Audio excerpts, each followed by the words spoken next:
مسلمانوں سنبھل جاؤ، سنبھل جانے کا وقت آیا، بہت سوئے ہوئے ہو تم،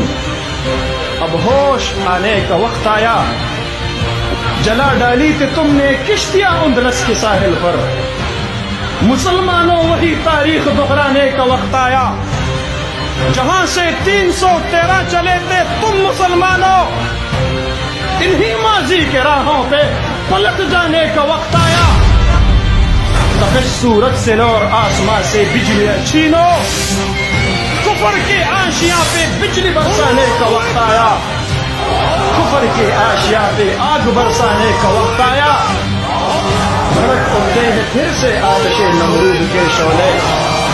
انہیں پھر جذبہ ابراہیم دکھلانے کا وقت آیا، اٹھو صلاح الدین ایوبی کے فرزندوں، اس غازی کے افسانے کو دہرانے کا وقت آیا،